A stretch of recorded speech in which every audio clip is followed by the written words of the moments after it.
ओम श्री गणेशाय नमः। नमः संस्कृताय गजाननं भूतगणादिसेवितं कपित्थजम्बोफलचारुभक्षणम् उमासुतं शोकविनाशकारकं नमामि विघ्नेश्वरपादपङ्कजम्। या कुन्देन्दुतुषारहार धवलाया शुभ्रवस्त्रावृता या वीणावरदण्डमण्डितकरा या श्वेतपद्मासना या ब्रह्माच्युतशङ्करः प्रभृतिभिर्देवैः सदा वन्दिता सा मां पातु सरस्वती भगवती निःशेषजाड्यापहा। शुक्लां ब्रह्मविचारसार परमां माद्यं जगद्व्यापिनीं वीणापुस्तकधारिणीम् अवध्यां जाड्यान्धकारापहाम्। हस्ते स्फाटिकमालिकां विदधतीं पद्मासने संस्थितां वन्दे तां परमेश्वरीं भगवतीं बुद्धिप्रदां शारदां। सभी लोगों को नमस्कार। मैं प्रकाश सर वाराणसी से आप सभी लोगों का ई लर्निंग विद दुर्गेश में एक बार फिर से स्वागत करता हूं। सरस्वती नमस्तुभ्यं वरदे कामरूपिणीं अविद्यारंभं करिष्यामि सिद्धिर्भवतु मे सदा। सभी लोगों को नमस्कार। ध्यान दीजिएगा, आज जो क्लास है वो बहुत थोड़ा ज्यादा क्लास बड़ा नहीं लेंगे। बागी बलिया उत्तर प्रदेश से सादर प्रणाम। आयुष्मान भव, दिग्विजय चिरंजीवी यशस्वी कीर्तिमान भव। आशीष सिमरसा जुड़े हैं, मनीषा भारती जुड़ी हैं, बीना सिंह जुड़े हैं, सवितानंद जी जुड़े हैं। जितने भी सभी लोग जुड़े हैं सभी लोग लिंक को शेयर कर दीजिएगा। आज बड़ी क्लास नहीं लेंगे, फिर भी आज हम करीब 30-35 क्वेश्चन को हम लोग यहाँ पर सॉल्व करने वाले हैं, तो सभी लोग लिंक को शेयर कर दीजिएगा। थोड़ा सा वर्क है तो उसको भी उस पर थोड़ा सा ध्यान अभी समय देना है। तो आप लोगों से चलिए बिना देर किए हम आज की क्लास को प्रारंभ करते हैं और सभी लोग लिंक को जरूर शेयर करते चलें। चैट पे कम ध्यान देंगे और सभी लोग क्लास को करते रहें, ठीक है। अच्युतम केशवम कृष्ण दामोदरम राम नारायणम जानकी वल्लभम। अच्युतम केशवम कृष्ण दामोदरम राम नारायणम जानकी वल्लभम। हेलो एवरीवन, मैं प्रकाश वाराणसी से आप सभी लोगों का ई लर्निंग विद दुर्गेश में एक बार फिर से स्वागत करता हूं। आप सभी लोग अभी हमारे साथ में जो पीछे तक क्वेश्चन पढ़ रहे थे और उसी क्रम को हम लोग आगे बढ़ाते हुए आज हम फिर से सभी लोग सामान्य हिंदी पढ़ रहे हैं। और सामान्य हिंदी में जो हिंदी भाषा का विकास है, जिसमें भाषा विकास या हिंदी भाषा विकास से संबंधित कुछ जो महत्वपूर्ण प्रश्न हैं जो कई बार पीछे पूछे गए हैं परीक्षाओं में, और अक्सर कर करके कुछ लोगों का यहाँ से गलत भी बहुत सारे लोगों का हो जाता है, क्योंकि वो पुरानी बातें हैं, हिस्टोरिकल चीज़ें होती हैं, तो उस पर बहुत कम लोगों का पकड़ हो पाता है। तो कुछ महत्वपूर्ण क्वेश्चन, सभी तो नहीं, कुछ महत्वपूर्ण क्वेश्चन जो हम लोग यहाँ पर कर रहे थे, उसी क्रम में हम लोग आज फिर से इस क्लास को बढ़ा रहे हैं। तो जितने भी सभी लोग देख रहे हैं सभी लोग अपने मित्र साथी दोस्त यार जो भी लोग हैं उनको सभी लोग शेयर कर दीजिए। और शेयर करने के बाद सीधे सीधे चले आइए आज फिर से क्लास में। मैं आप लोग को बताया था कि आप लोग पाली भाषा, गुजराती, राजस्थानी, बुंदेली, पंजाबी, इन सब पे, मराठी, इन सब पे थोड़ा सा एक सामान्य सी जानकारी जरूर रखिएगा, हल्का फुल्का जानकारी रखिएगा। हालांकि जो महत्वपूर्ण प्रश्न हैं जो पीछे परीक्षाओं में आए हैं, मेरी कोशिश है कि हम ऐसे प्रश्नों पर आप लोगों को कम से कम एक बार दृष्टि डाल दें, जिससे आप लोग परिचित रहेंगे। तो निश्चित तरीके से क्वेश्चन आएगा तो एक चांस रहेगा कि हाँ कर लेंगे सही। और उसके बाद में वर्णमाला वगैरह, संधि समास तो आप लोग बहुत इजी कर लेते हैं। फिलहाल हम चैप्टर वाइज स्टार्ट किए हैं। तो सबसे पहला क्वेश्चन आज का ले रहे हैं, प्रश्न संख्या 51। इनमें से किस नाटकों में प्राचीन मागधी, सौरसेनी तथा प्राचीन अर्ध मागधी इसका प्रयोग मिलता है? कालिदास के, या फिर भास की रचना, या भरत मुनि की, या अश्वघोष की? तो ध्यान देना, इस प्रश्न का उत्तर क्या हो जाएगा? अश्वघोष। इनकी रचनाओं में इन सभी का प्रयोग मिलता है।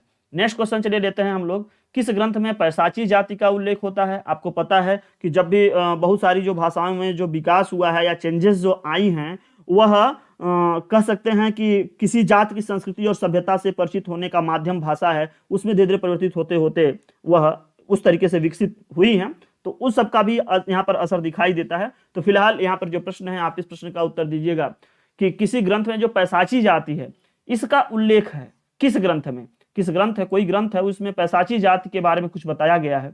वाल्मीकि रामायण, श्रीमद भगवद गीता, महाभारत या उपनिषद। तो प्रश्न संख्या 52 उत्तर आप लोग क्या करोगे यहाँ से महाभारत ना। पिशाच वगैरह जो होते हैं, जो भूत प्रेत पिशाच जिसके बारे में आप लोग जानते होंगे, ऐसी जाति का उल्लेख किसमें मिलता है? प्रश्न संख्या 52 में। 52 मिलेगा आपका महाभारत में।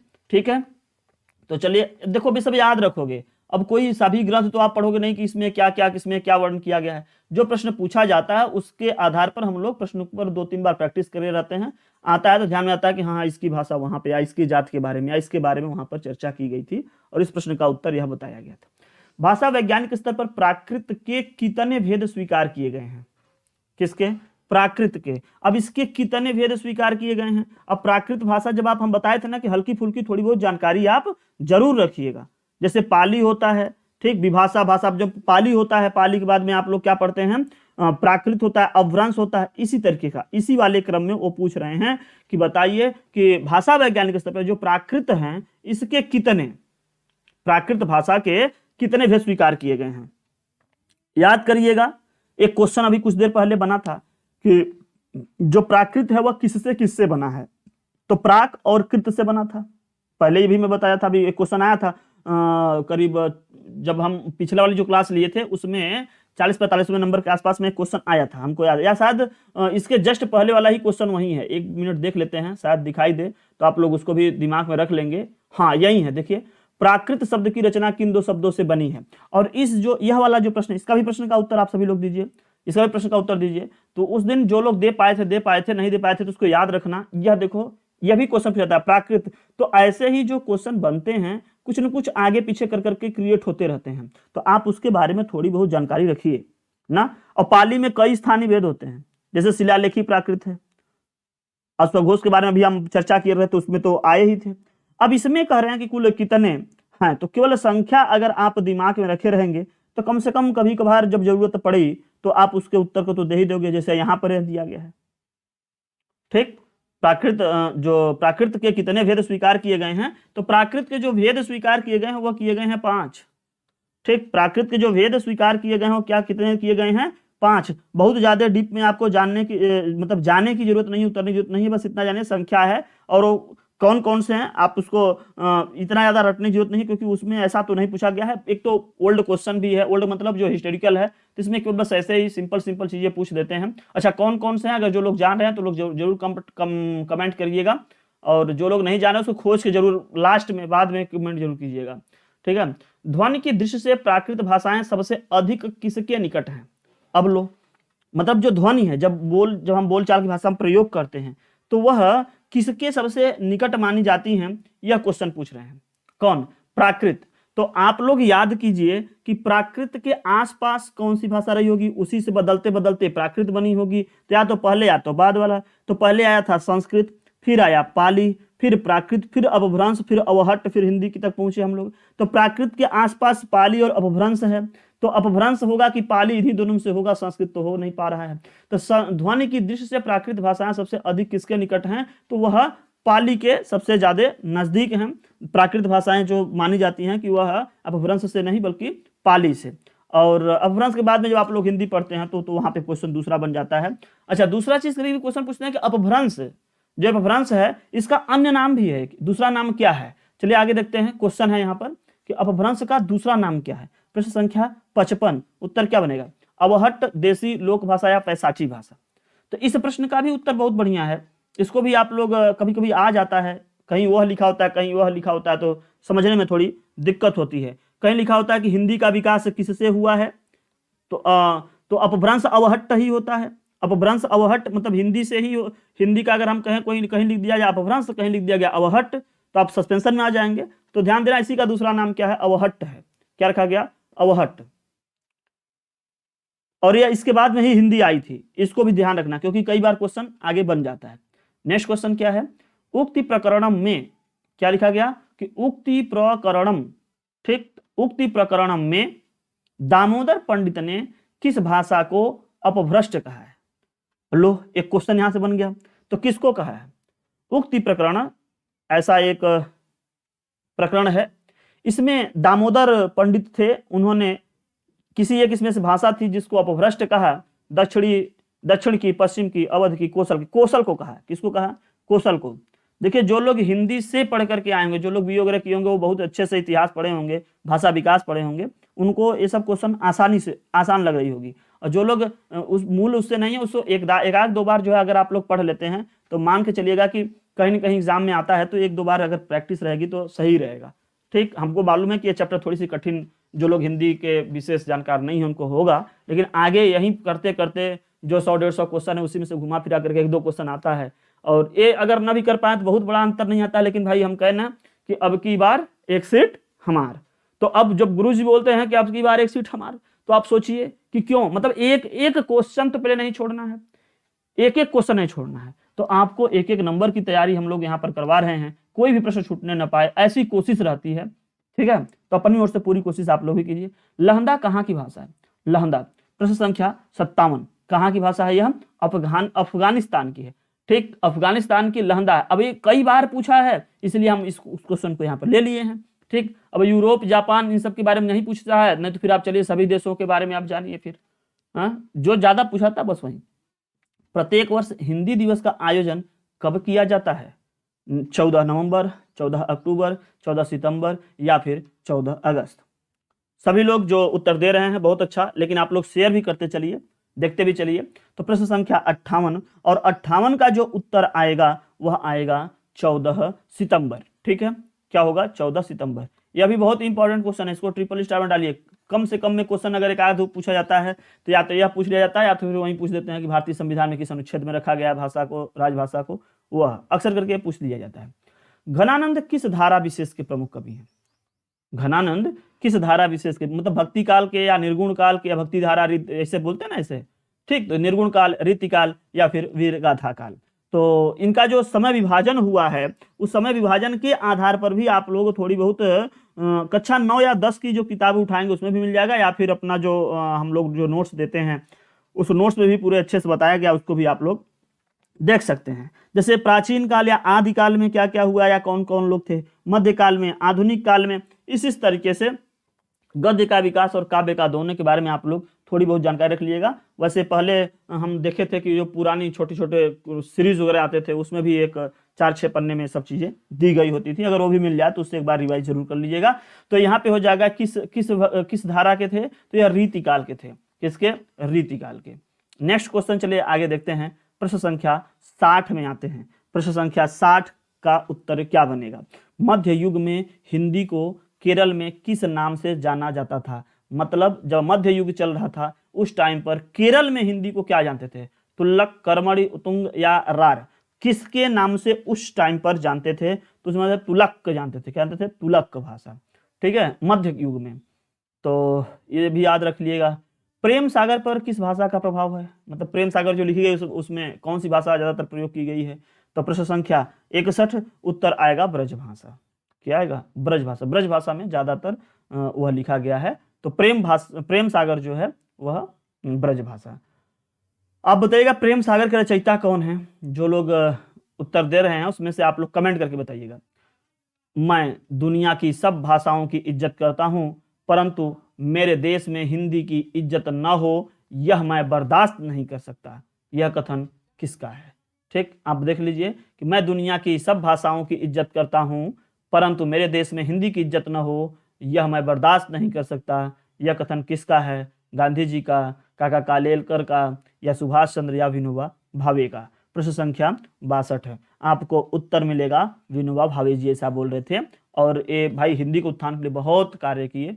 तो हिंदी आप लोग भी ध्यान दीजिएगा। अच्छी बात है कि हम लोग अपने देश में दुनिया की सभी भाषाओं की इज्जत करता हूं। हम लोग हिंदी, अंग्रेजी जो भी है, मतलब संस्कृत मान लीजिए अपनी, संस्कृत भी हम लोग यहीं बोलेंगे, बल्कि वो तो हिंदी के लिए बोल रहे थे, हम लोग सभी लोग संस्कृत के लिए भी बोलेंगे कि संस्कृत का भी सम्मान होना चाहिए। संस्कृत को भी ऐसे नहीं देखना चाहिए कि संस्कृत कर करके कोई कुछ नहीं करेगा, उसके लिए भी व्यवस्था पूरा होना चाहिए। संस्कृत के लिए भी उसको, उसके प्रचार प्रसार के लिए भी वो उस ज्ञान को और आगे जन जन तक पहुंचाने के लिए हम लोग को मिलकर के काम करना चाहिए। वर्तमान में प्रादेशिक भाषाओं की कुल कितनी संख्या है? जो कुल संख्या है किसकी? प्रादेशिक की। 18, 25, 14 या फिर 22। तो इस वाले को रट लेना, कभी कभी यह क्वेश्चन आता रहता है। तो जो प्रादेशिक भाषा है ये कितनी है वर्तमान समय में? ये 22 हैं। ठीक। और इसमें कभी भी क्वेश्चन गलत हो जाता है, यह एक बार टेट में भी पूछ दिया था, शायद 2019 वगैरह में पूछा था क्या, तो लोग वहां पे कुछ गलत किए थे, तो इसको रट लेना एकदम अच्छे से। इसकी संख्या 22 है। यह घूम फिर करके इस समय माहौल बन रहा है, इसका ये क्वेश्चन आ रहा है। नेक्स्ट क्वेश्चन देखते हैं। शासन में कानून बनाने, आदेश निकालने, अध्यादेश जारी करने आदि के लिए किस भाषा की सहायता ली जाती है। मतलब शासन में कानून बनाना हो, आदेश निकालना हो, अध्यादेश जारी करना हो, किसके लिए? संपर्क भाषा, राष्ट्रभाषा, राजभाषा या फिर मातृभाषा। तो प्रश्न संख्या 64 जो उत्तर आएगा क्या आएगा? राजभाषा का प्रयोग किया जाता है। आप लोग सीधे सीधे उत्तर एक लाइन में इसको करेंगे, किसके? राजभाषा। ठीक है, वैसे पूरा क्वेश्चन हम दिखा दिए हैं, और कभी कभी क्वेश्चन थोड़ा सा लंबे में छप गया है तो थोड़ी दिक्कत हो रही है। फिलहाल आप लोग क्वेश्चन पूरा जान गए हैं, देख भी लिए हैं। चलिए आगे चलते हैं नेक्स्ट क्वेश्चन की ओर। मुगल काल में किसे राजभाषा के रूप में प्रतिष्ठा प्राप्त थी? इसमें से कौन सी ऐसी भाषा थी जो मुगल काल में राजभाषा हुआ करती थी? ऐसा प्रश्न संख्या 65 में उत्तर किसको करोगे आप लोग? उर्दू को, अरबी को, पश्तो या फारसी? फारसी आप लोग खूब सुने होंगे, फारसी। ठीक है, तो मुगल काल में फारसी। ठीक, आगे देखते हैं। देवनागरी में लिखित हिंदी को राजभाषा के रूप में कब स्वीकार किया गया था? कब? अब देखो यही बताया था ना, कुछ संविधान से संबंधित कुछ लाइनें हैं जो बहुत बार आती हैं, तो यही 14 सितंबर को ही तो निर्णय लिया गया था, तभी तो राजभाषा उसी समय से हम लोग तभी से हिंदी दिवस भी मनाने लगे। तो ये 14 सितंबर 3 दिन बैठक चली थी शायद, 11, 12 नहीं 12, 13, 14 तीसरे दिन का है था, 3 दिन वाली उसमें कंसेप्ट था। तो फिलहाल 14 सितंबर को फाइनल हो गया था कि यही हमारी राजभाषा रहेगी। तो 14 सितंबर 1949। ठीक है, आगे चलिए देख लेते हैं नेक्स्ट क्वेश्चन में। संघ की राजभाषा हिंदी और लिपि देवनागरी होगी। ध्यान देना, ये इंपॉर्टेंट क्वेश्चन है, कई बार क्वेश्चन यही आता है, कई बार।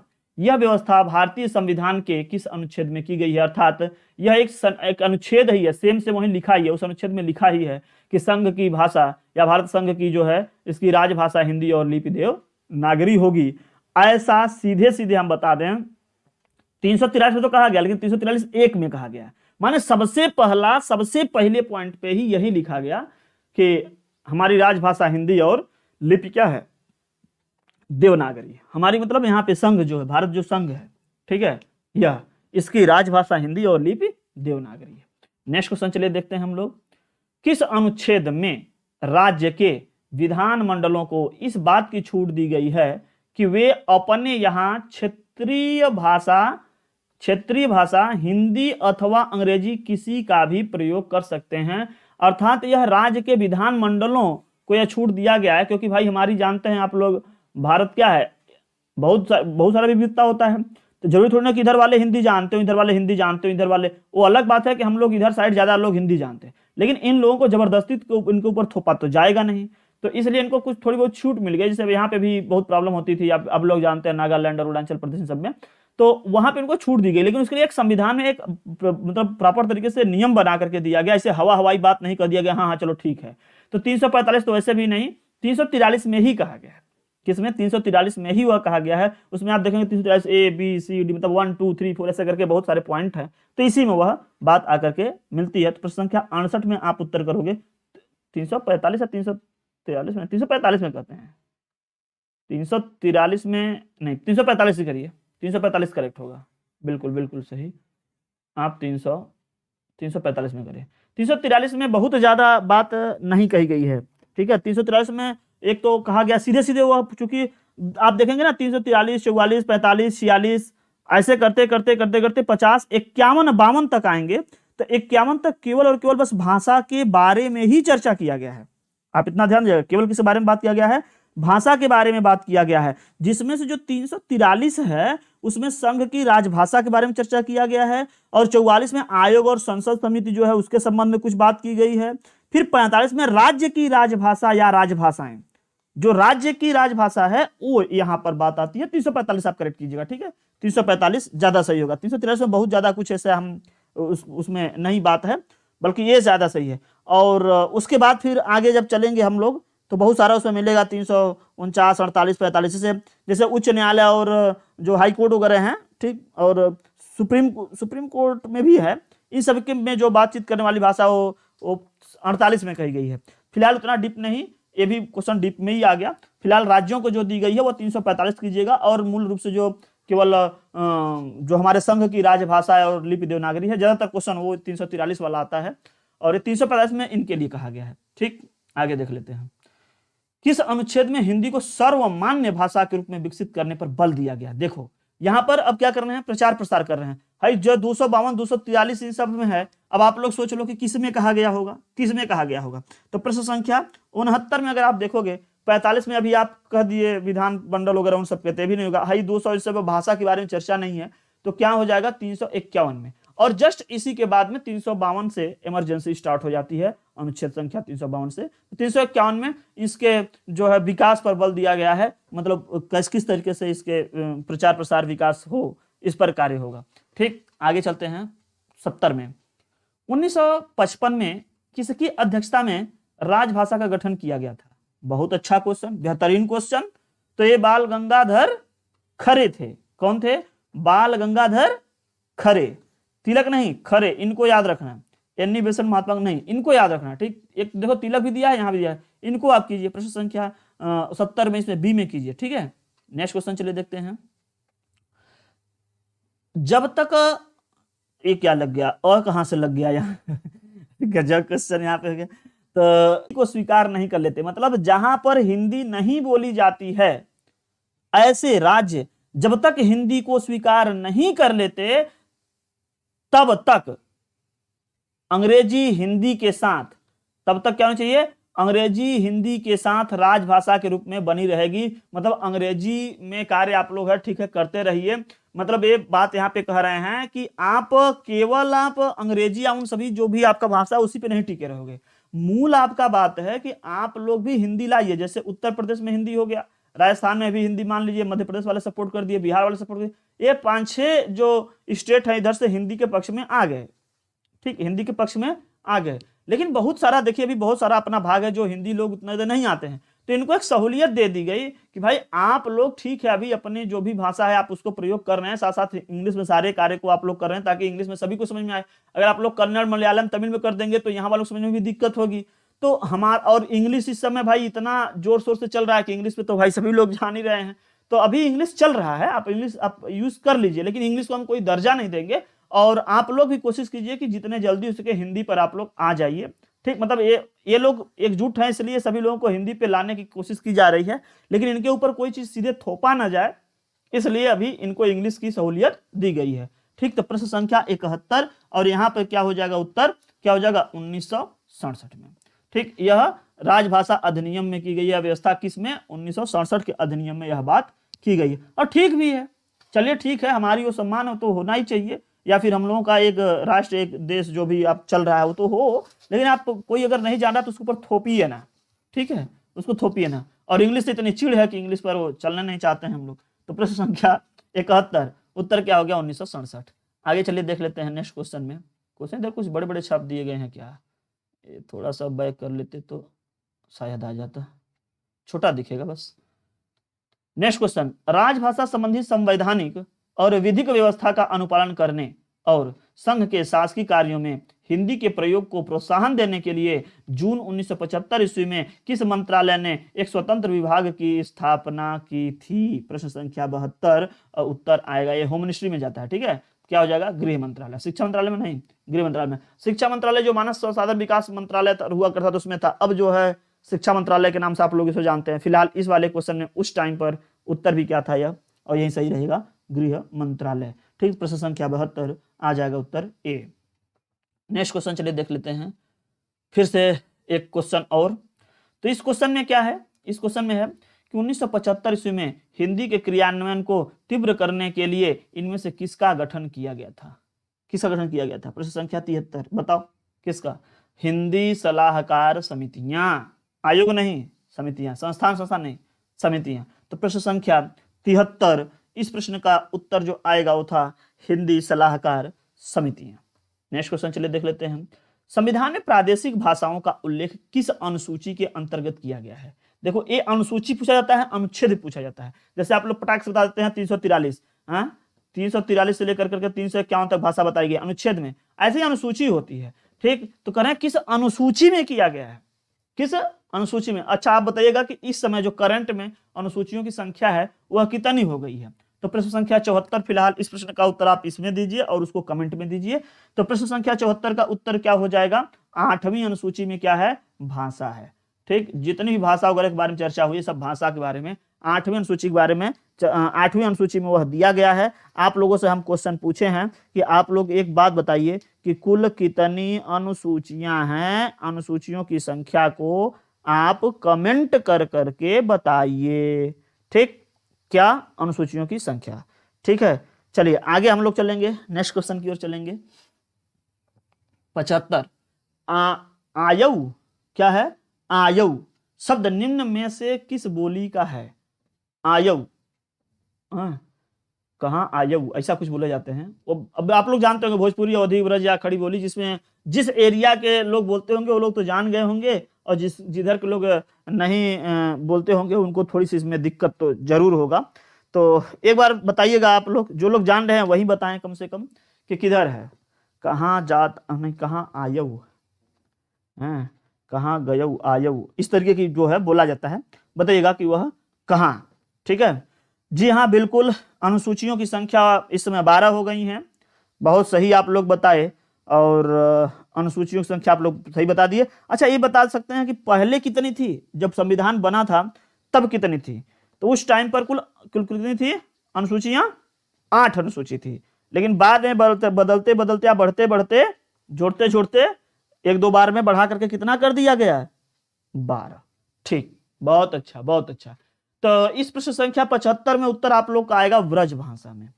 ठीक, ब्रज जो भाषा है, ब्रज की जो बोली है, ठीक है, उसमें अगर हम देखें तो आयु वाला शब्द मिल जाएगा, और जो लोग ब्रज संबंधित होंगे उधर से होंगे उन लोगों को बिल्कुल इसका वो सहमत होंगे अच्छे से।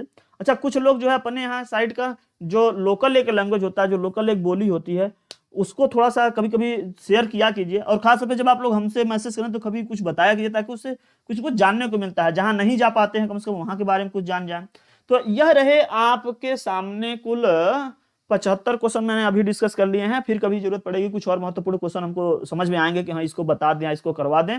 तो इतिहास से संबंधित जो आपका हिंदी विकास है, ठीक है, जो हिंदी विकास से संबंधित है या हिंदी भाषा विकास से जो प्रश्न बनते हैं, मैं आपको बताया हूं, जिसमें भारोपी परिवार खास तौर पे ना, तो इन सब चीजों को आप लोगों को हम संबंधित चीजें बताते रहेंगे आगे। रही बात रचनाएं, लेखक, उनकी कृतियां, इन सब के बारे में, तो उसके में हम अलग से क्लास ले लेंगे। और हम लोग चैप्टर वाइज डिस्कस करना प्रारंभ कर दिए हैं, तो कुछ प्रश्न इसके हो जाएंगे। फिर आगे हम लोग बात करेंगे वर्णमाला से संबंधित बात करेंगे, जिसमें भी बहुत सारे क्वेश्चन बनते रहते हैं, और बहुत बढ़िया क्वेश्चन, मेन तो उधर से ही अटक जाता है बहुत सारे लोग।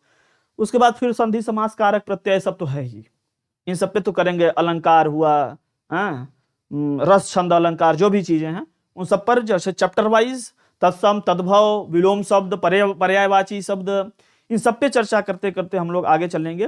तो आप लोगों को क्लास कैसा लगा जरूर बताइएगा। और 1 ही 2 दिन में अब आप लोगों को और जो पूरा बड़ा क्लास होता था, डिटेल वाली क्लास जो होती थी, वो सब सारी क्लासेस और भी अच्छे से मिलने लगेंगी। तो आप लोग शेयर कीजिए, लाइक कीजिएगा। चलिए मिलते हैं कल नेक्स्ट डे क्लास में। और